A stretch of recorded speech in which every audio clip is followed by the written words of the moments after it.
Hello, this is Max Drake. It's a second video on me trying to do a progressive web app, and it's based on the expense app that I've got from Glide, which does this. It actually has expenses through here, and I can add another expense, and it's got a lot of pull down menus that goes down, and it pushes it onto the Google Sheets at the back.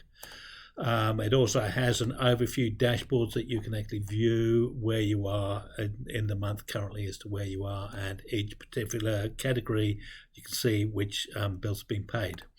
So you can actually measure where you are performing during the year. So this is based on a progressive web app tutorial which is done by the Net Ninja, and through here he goes through a lot of the processes of the point that I've actually taken the code from his tutorials, which is on a recipe, and I'm trying to convert that to an expense app.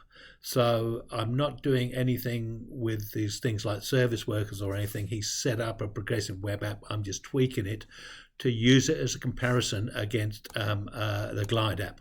So the first part I actually did it was actually just reformatting a lot of the code to actually display my information rather than the recipe information. So the first one was really just converting some of the data through there, and I got it to the point where I could actually add a whole lot of information through and push it through, and it's connected to a Firebase cloud database, which is the Firestore, and so it's pushing through into that at this point in time, and it's pulling the data back, and it's actually working at that point in time. So that was the first step of the actual app. The second step that I've actually got to now was actually looking at when I was actually adding to be able to use pull downs instead of to do selections. If you're doing a pull down and selection, one, that's easier to do. You're not doing a lot of writing inside your mobile phone, which I find very hard to do on the small keyboard, and also your data's cleaner because you've always getting the same information through. The other thing that I actually had through here is if I do this, add an expense, it doesn't accept that because it doesn't accept a decimal point. So I actually had to resolve that as well. So this is where the app is at this point in time. So if I just come through here, I can actually got a pull down and I can do a whole lot of selections.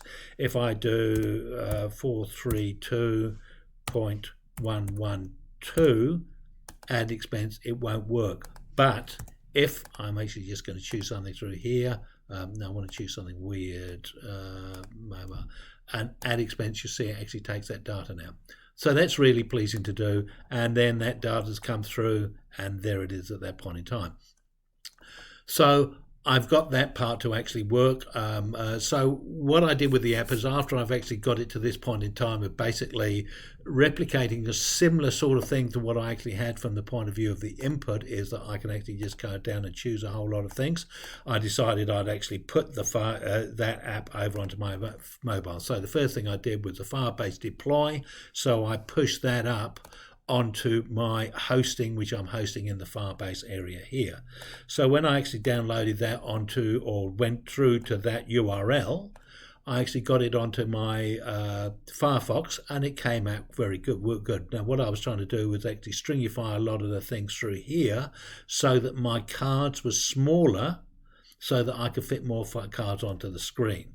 Because but when I actually tried doing this with the onto the Chrome browser, and I just brought it through onto the Chrome browser, I actually found that I still had the old setup where everything was on a separate line all the way through, so therefore I could get less cards through here. So that brought me on to a couple of things of dealing with the app on the actual phone itself. Now actually, as it's in a test phase of this, it's not a completed phase, I'm actually wanting to do a bit of debugging. So it took me a while to go through into the search bar onto the phone to actually find where the cache was, to blow the cache away so that I could actually see the refresh data, which I finally did. But unfortunately, while going through and trying to find where those were on my phone, and I had to go down through here inside my Firefox, I blew away all my bookmarks, which was a bit of a pain. That was a bit of a hiccup. The other thing that I actually found is when I actually loaded up the app in the Firefox browser and then I insert into home screen, it came up with these little Firefox items. Now, if I had closed down my Firefox app of a Firefox browser on my phone and then try to open these apps up, they went to the splash screen, but they actually wouldn't open up the actual app itself. I needed to actually have the Firefox open and minimize, then they worked. But if I actually brought it through and opened up in Chrome and then added to the home screen, it came through like this with no icon about Chrome or anything like that at all. They just came through as an app, and I don't need Chrome open, and I can actually open those apps straight away. So that really works. So therefore I'm loading everything through Chrome whenever I'm doing these apps. The issue with Chrome was actually clearing out that data. Now, when I was in actual just normal Chrome, I actually had, it would only display the older data, so it was reading from the cache. When I actually went into Chrome Incognito, I could actually see the latest stuff, but I wasn't allowed to actually put that app onto the desktop from there. So I actually had to go and find the cache to do that. So at that point in time, I've got that one. So from the point of view of what I was actually doing, and then I was also able to actually allow to modify the input. So instead of actually having input type number, I also required to put the name is equal, actually I didn't need that name equal to, it was a minimum 0 value and the value is 0 and step is equal to 0.01. The step is equal to 0.01 allows me to put the cents in, so that was an item. The second thing I did was with the drop down menu, I tried using this drop down thing entitled Materialize, and I couldn't get it to work. I spent a good 4 hours on this and I just got totally frustrated. In the end, within Materialize, I could use the option select, so I could select an option through here. Now these ones come through and they look a certain way. Now these ones are actually tick boxes on these ones that you can actually choose, and then they come through on that one, options 1 or 2 or whatever. When I actually have, I thought I'd actually selected this bit of code through here. On my actual phone itself, I've actually got radio buttons on each one, but anyway, it works fine. So that's fine what it was. So what I was finding with the drop down within the code itself, it's trying to push it. No, I need the database. It's trying to push it through this form, and it didn't like it in the drop down, but it was totally happy with the form in select and doing the form through here, and the options values worked absolutely fantastic, all apart from one particular item at this point in time, that and that name is equal to sum. So I just save that and see what happens there. So anyway, it's so at this point in time I've got that working, so very pleased with that, and that's all marvelous. Now the next thing that was one thing that I did. It took me a little while to actually get over that. The next thing that I wanted to do was I wanted to order the information. So inside the database, what you can actually do is Firestore is a noSQL database. That means that the SQL usually works on tables. Now each table has a column, and inside that column it'll actually set the type of the variable that it wants. Either it's a string, or it's a float, or it's a number, or it's an integer or something like that all the way through. And it has only certain fields. Now you can link different tables within there to each other, and you can make associations through, and you have this thing called a primary key through there. Inside NoSQL, you actually have collections, and then you actually have documents, and the documents are the drivers. Now, all of these documents are actually just have a GUID, or a unique identifier, a UID. I think it's called Global Unique Identifier. So these ones, but they aren't in any order. They're just a whole load of silly numbers and names, but they're unique. They're not different. So you're never going to get the same two along, and they've got so many of them. They've got a string of so many just to make sure that you're unlikely to get a new one created if it's created randomly. But I can't order them. So if I go through and I try and order those, there's nothing I can order on, because they're not going to go, do you do it alphabetically or what, or how do you order those? So that's a bit of a pain. So how do I order my information in there? Well, what I can actually do in here is that I can, here's one that I just want to highlight through here. I'm going to go through here and I'm going to sort ascending. Look what happens. It's got some numbers. Now, unfortunately, these are strings at the moment, so it's not going to do it properly, because look here, 7.2 or 720 is definitely before 2025, but it's ordering by the first number along there. So that's what it's doing as an order. Now, if you've got capitals and you've got lowercase, it will order by capitals first and then lowercase after. So that's a bit of a problem. So the problem is I've actually got the wrong code through here. I've actually got sum as a string when it should actually be as an integer or a number. So that's a little bit of a hiccup that I've got in there, and I've got to go and fix that up. But what it is that there's an issue with filtering. So if I just go and clear that now, and I'm actually going to filter this by date. Now, I'm going to sort ascending, and then you'll see I've got these dates, because if we look at the date, it's a number. Now I just want to talk about this number.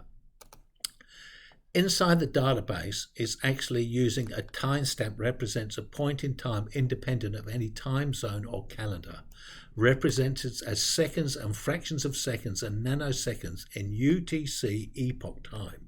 That means it works from the 1st of January 1970, and then it tells you how many nanoseconds after that. So that's what that number is. Now, I found this fantastic website that actually has this epoch time, and it's busily counting what there's one here. So if I go into here, and I just copy to there, and I copy from there to there, and then I add 000 on the end, if I convert that, it'll give me a date and time. Now I can do that backwards. I can actually work with the date, month, and I want to go from the first day, and I want the hour, milliseconds. What's that time? That's the time that I can use as a comparison. So inside my noSQL database, I can do a comparison based on the time. So if I've got a previous time, and if we just go and have a look at the code through here, and I've got to go into the database, if I take that number of what it is at the start of the month and do that, I can actually just say, show me everything after that. So inside my database is a fantastic place for storing lots of information, and it's good at sorting sort of stuff and doing some things. So, but it can hold a lot of stuff. Like inside the Glide app, I actually only hold a month's worth of data. So as soon as I get to the end of the month, I actually have to save that sheet as an old Glide sheet, as an old Google sheet, and then clean out all of the stuff so I can start again. Well, with this, all I need to do is just say filter everything after this date and hide everything before the date, and then also do it in descending order. So as the information comes out of the database to be displayed on my app, and this is what this on snapshot does, it takes a snapshot of my database and displays it and brings it through. So it's basically copying what's in the database and throws it onto the thing.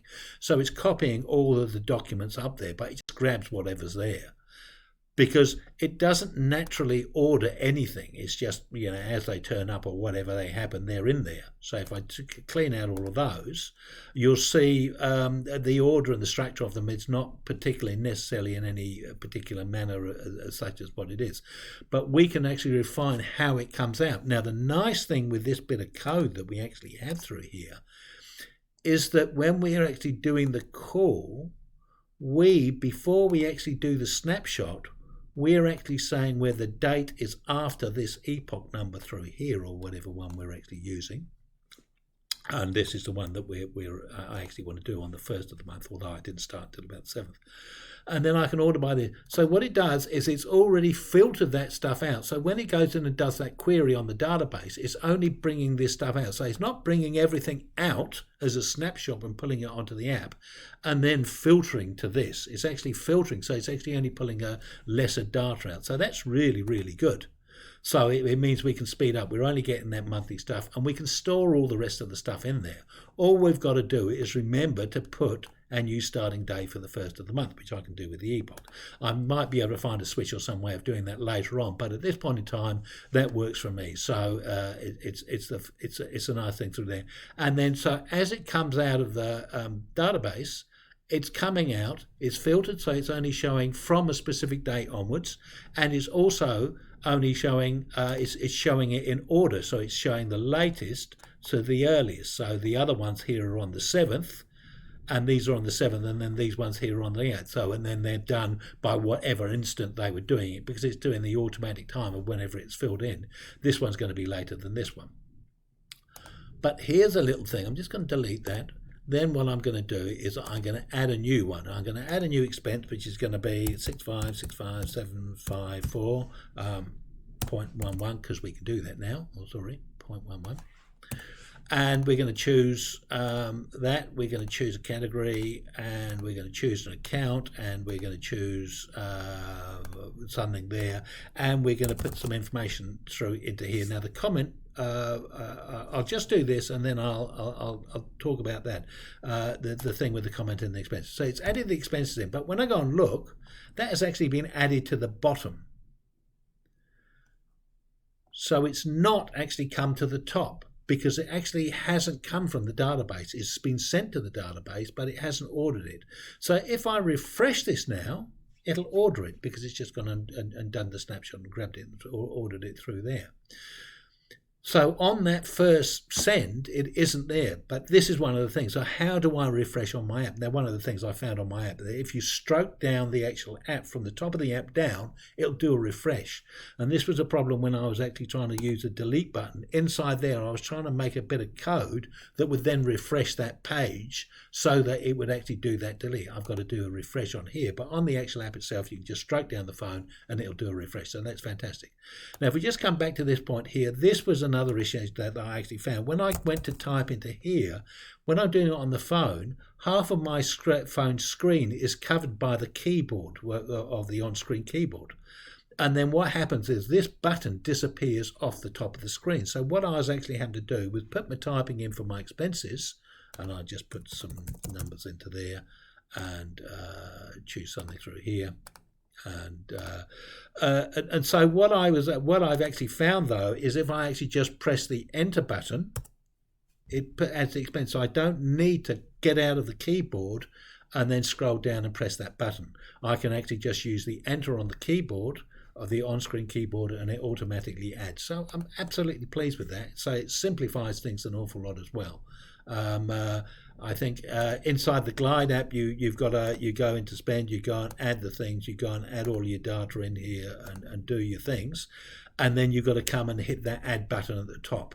And if you don't hit the add button, it just doesn't go in there. So that's a nice, a nice little surprise that it's actually there and doing it. So I've now got my information and I've got it ordered, and if I just do a quick refresh, it'll bring the latest one up there as well, and then I can actually see the latest ones that I've been spending, and so it makes me cautious and stuff. So I've got that point there. The next point along, so when I actually look at what I was doing with the app, and I've got some of the things that I actually wanted to do and some goals and how I was going to do some things, so I'm coming through and I found a way of actually doing the thing, and that should read some. Not that. Coming through and doing that. These other features that I want to do. So I've actually got the decimal places I wanted to do. I wanted a pull down list. I couldn't get the drop down to work, but I got the select to work from the materialize and added that. So that, happy with that. I've got the order by the latest, and I've got the filter. How to refresh the app, I figured that if you just scroll down the screen, that actually refreshes the app, which is quite good. Now the sum total. Now this is where I'm getting grief. Inside of, now I got a little bit of a hiccup in my database in that that one there's a number, but this one here is actually a string. So I've been putting in strings, so that's a wrong thing, that I can't do a sum on that. But within the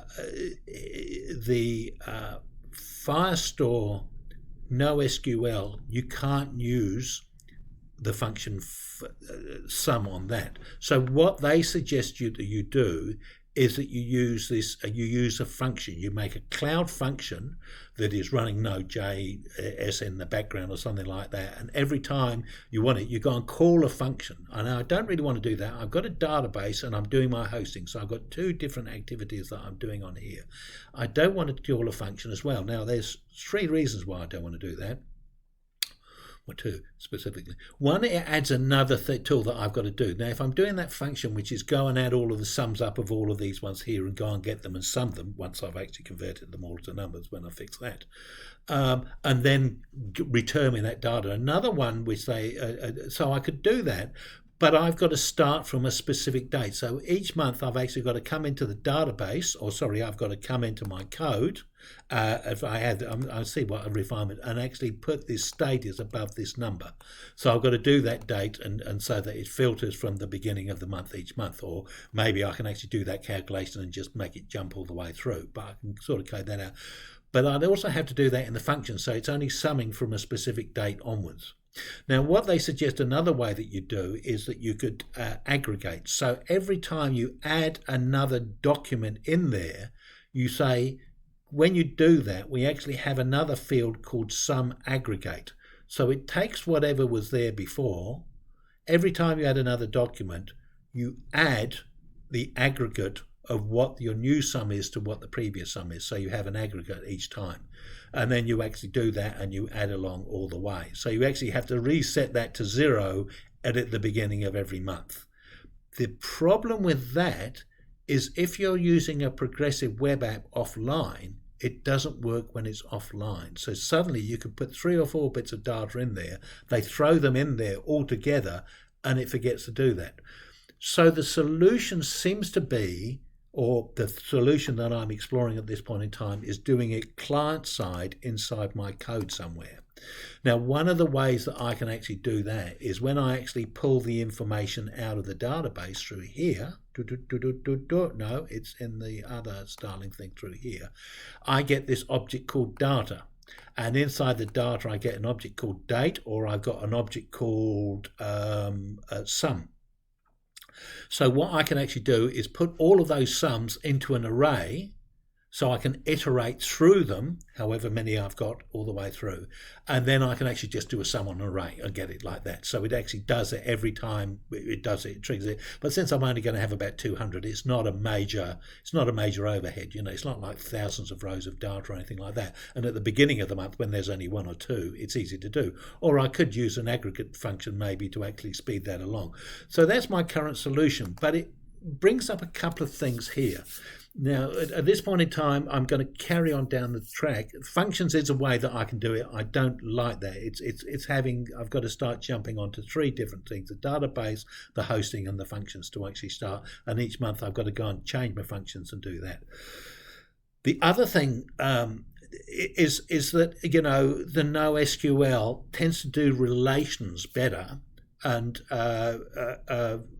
whereas SQL queries are really good. SQL queries, you can just do a sum. Yeah, here's a column of things, just sum them all up, boom, and it does them really well. Now, 2 things happen here. One, I'm comfortable with SQL, but I'm not particularly familiar. I know the notions of noSQL, but I'm not that familiar with it. So I'm going to persevere with this. But the other thing that I can do as a progressive web app in a way is suddenly saying, this is not the ideal solution. I shouldn't actually be using a noSQL type database for this, because I actually want to start doing a whole load of number manipulation. Not that I'm doing that much. I'm only doing a bit of an addition. But what I can actually do is suddenly saying, well, maybe I don't want this as a back end. Maybe I should be going and finding an SQL back end. So a cloud SQL, maybe AWS has a cloud SQL. Azure, I could go onto there and actually get a Microsoft SQL. I've got the Express one there. So, you know, go and find a free online SQL database. You're not actually putting that much into there, and maybe saying, well, if I go that way, that's another solution I can do. And maybe in the scheme of things I could. But at this point in time, because I'm not that familiar with noSQL, it's a good learning exercise to see. But maybe it's an inappropriate way to do it. For the moment, I'm done to that.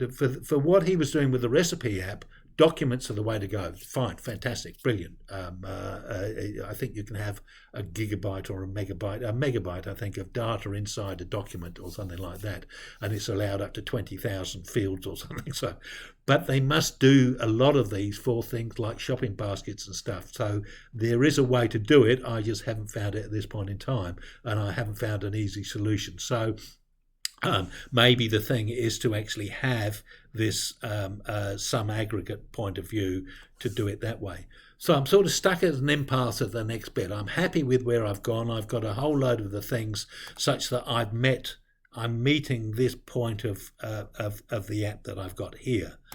I haven't got onto this part here. So when I actually look at where I want to do, once I can actually get the summing, I want to sum the total, and I also want to sum by category so that I can actually drill down a lower level into the app like I can in here, and suddenly seeing, oh, the category, what have I got coming up for those expenses on those? And then when I've actually, have I paid them or haven't I paid them? So now I've got the true, false through here. So again, I'm just trying to say, does it work as well?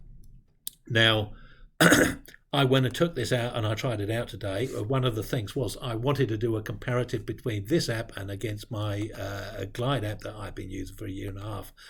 Unfortunately, because I blew away all of my Firefox bookmarks on my phone, my Glide app wasn't on there, so I wasn't able to actually test them both out. But this was blazing fast. Now, the next exercise that I've actually got to do is that I've got to turn off my Wi-Fi and I've got to turn off my cellular data so that I'm doing this offline and then seeing if it's just as effective and I actually come back online again.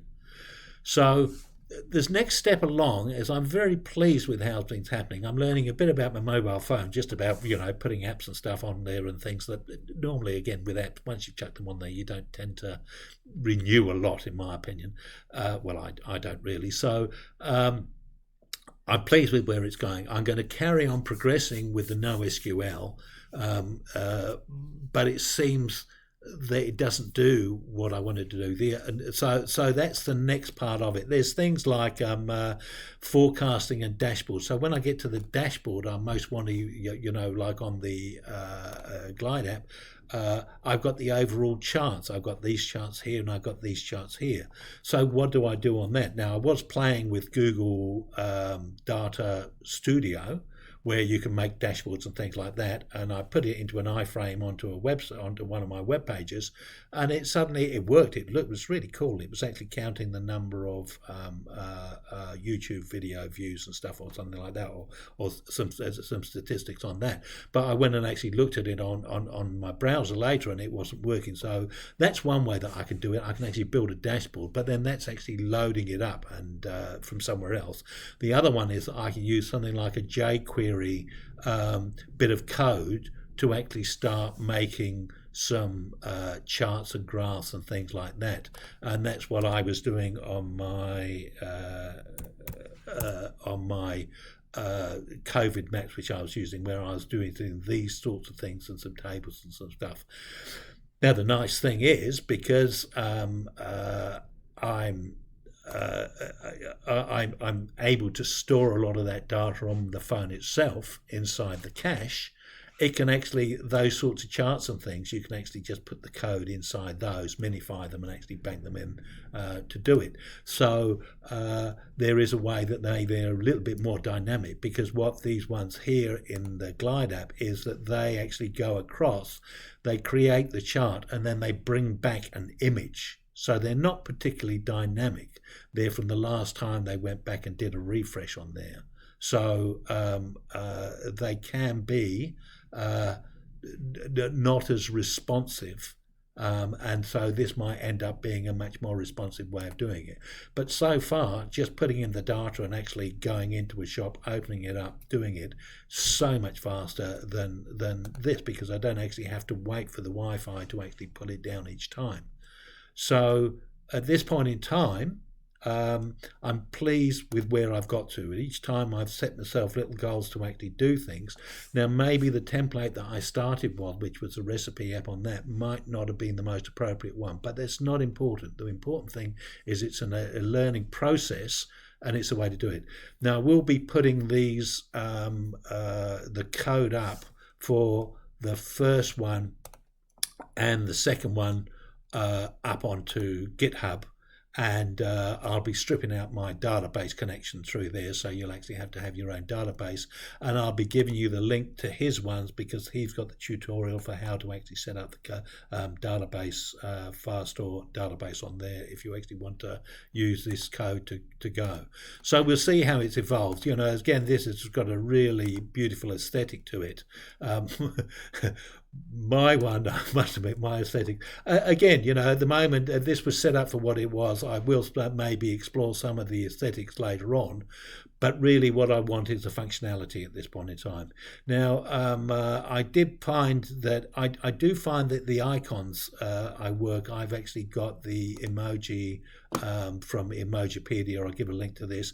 I find these visually, as an architect, I actually find when you're actually just looking on a small screen or something on the app, and I'm going through and looking at things, you know, that I've got images and stuff, very handy to do. These ones I've got on the left hand side in my code through here. I actually had initially, when I actually had my icons, I had them at the beginning, but then I actually moved them to the end of the text, because if I was to do a search through text, I can do a partial search through the first 3 or 4 letters or something like that later on if I wanted to. And even on the thing, I can actually say, you know, look up, look up shop, and then look up, and then I can do a partial string search on that I don't actually have to search by the icon, and I can get something that's visually appealing. So I actually find looking at the icons actually helps me quite to quickly find something. So through here it's done. The other one that I quite like here is, again, you can just reorder them to what you want. Inside the Glide app, what I ended up doing with that one as well is that when I ended up going to a shop that I don't normally use, I'd actually have to use the term other, and then I'd actually have another place to actually type that in as well. What I found with, I decided on this one, is that if I go to a shop that I don't normally do, I'll use another, and I'll actually just use the comment expenses to say Royal Theatre, and then tickets, or ballet or something. You know, I'll put that there, so it's reducing down, so it's just refining the app as I go through. Yeah, so the code is to where it is so far. Again, these trying to simplify, trying to tidy up the things. You know, I want to move this across on the cards. I've taken the image out so I can stretch across this way, so I think that's just padding, so I'll reduce that padding down.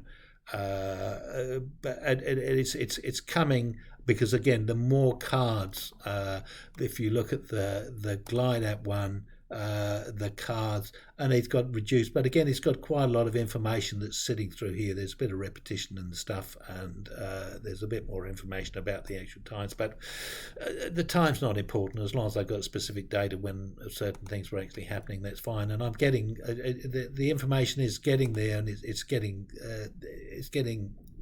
more what I want. Again, styling and things later, that'll come through. So I hope that's of interest to you, and the code's available if you actually want to do it. And I acknowledge that the Mr. Net Ninja Man, he's fantastic.